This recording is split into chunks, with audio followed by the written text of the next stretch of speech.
Maravilha, e aqui no estúdio vamos conversar com Marcos Magalhães, que é o gerente socioeducativo da Fundação de Assistência à Criança e ao Adolescente, e também com a Edilene Bonfim, coordenadora de educação. Os dois vão falar do trabalho lá desenvolvido com os menores. Muito bom dia, prazer aqui no Hoje em Dia, batendo papo com a gente. Quantas crianças são atendidas em todas as como é que eu posso chamar? As unidades, a palavra certa é essa, unidades. Atualmente, hoje, são cerca de 450 adolescentes privados de liberdade em cumprimento de medida socioeducativa aqui no estado. Privação total de liberdade. Ainda em Salvador?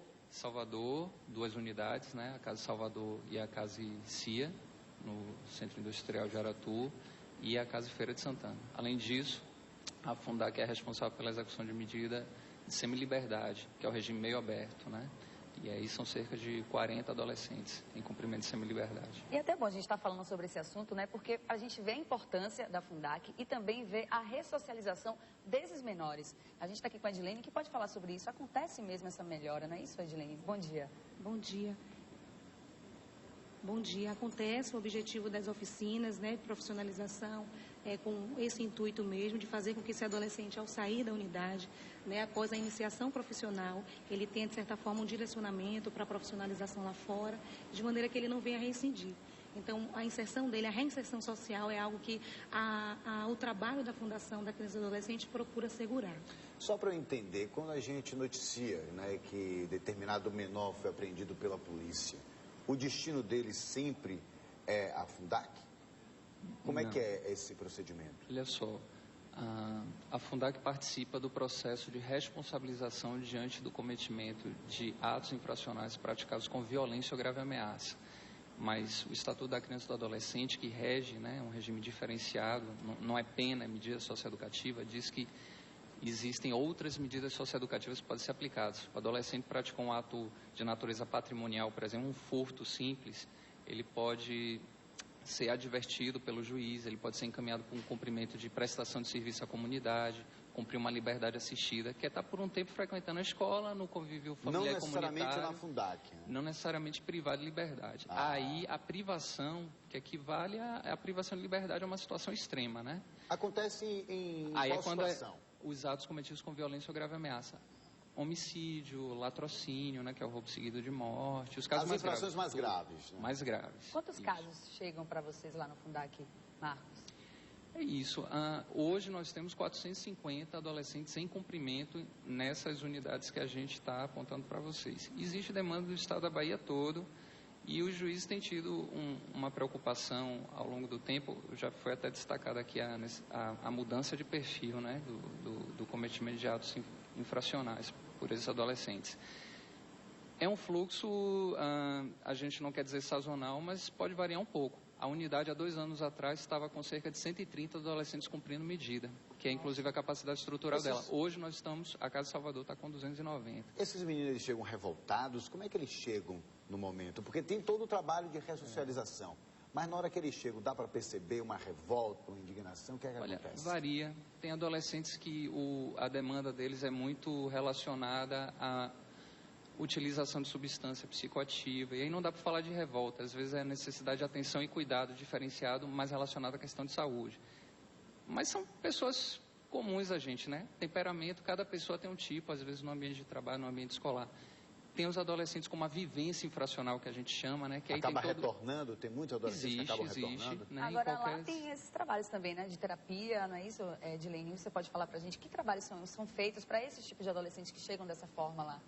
Na verdade, existe uma equipe, né? A coordenação técnica ela é composta por uma equipe multidisciplinar, onde é assegurado alguns profissionais como médico, terapeuta ocupacional, psicólogos, assistentes sociais.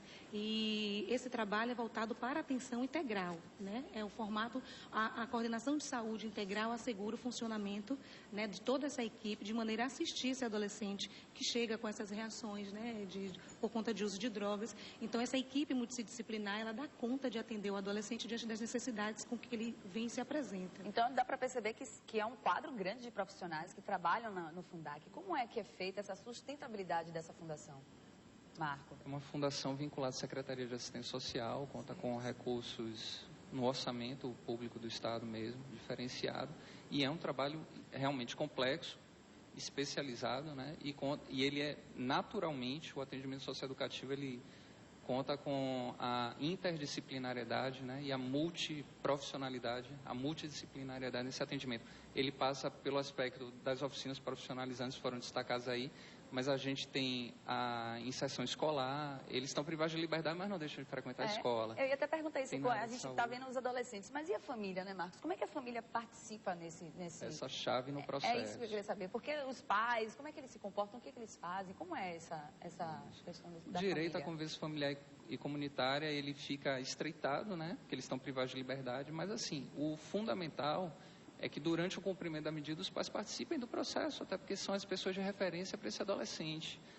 O vínculo afetivo não se perde pela situação de privação de liberdade. Inclusive, a gente também tem uma atuação junto aos familiares até para que se comprometam também. Não é justo, às vezes, que a autoridade policial, o poder público, venha a ter de modificar, até a plasmar a identidade desse adolescente e a família se ausente. Existem casos mesmo de famílias que não compreendem a prática do ato infracional, precisa de um suporte emocional naquele momento. Tem gente que diz até que não sabe do que está se passando. Agora, o nosso trabalho é no sentido da aproximação dos pais e que eles são exemplo, eles têm que estar junto com o adolescente naquele momento, porque eles são peça-chave, é a referência de todos nós, né? São os nossos familiares, para que eles mudem, para que eles saiam realmente com uma ressignificação de vida, contribuindo também no que a gente possa fazer enquanto instituição, para a emancipação cidadã deles, né? A gente, às vezes, contribui inserindo na escola, adolescentes estão fora da escola, a família não deu conta disso, a gente providencia. A gente pode perceber na matéria algumas oficinas. Quais os cursos, Edilene, que o adolescente encontra lá na FUNDAC? Lá existem as oficinas de iniciação profissional, além das oficinas de arte e educação. Então, o adolescente lá, ele participa de acordo com o interesse que ele expressa, né? Das oficinas de arte, de artefato, de panificação, de artes, de percussão, música, teatro. Esporte também. Eles já saem encaminhados para alguma empresa? Tem alguma parceria? Né? De repente, os jovens já possam sair de lá e encontrar um emprego, empregados, possam trabalhar? Tem alguma parceria com algumas empresas? O ideal, a proposta de atendimento nosso contempla, inclusive, quem falou ali foi o coordenador de apoio à família ao egresso.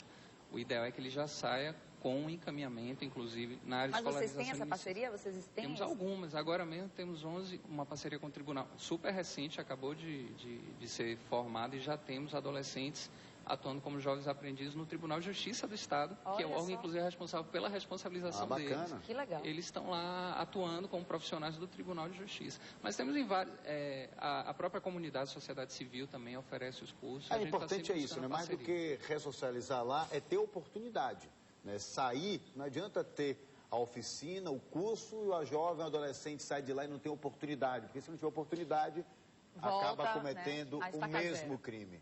Quero agradecer a participação de vocês. E parabenizar também por esse pelo trabalho, né? Porque verdade. Não é um trabalho fácil, né? Envolve adolescente, quer dizer, é o futuro também. E mais importante ainda é ressocializar, fazer com que esses adolescentes possam ter essa oportunidade. Parabéns pelo trabalho da FUNDAC, parabéns pelo trabalho de todos vocês, tá bom? Obrigado.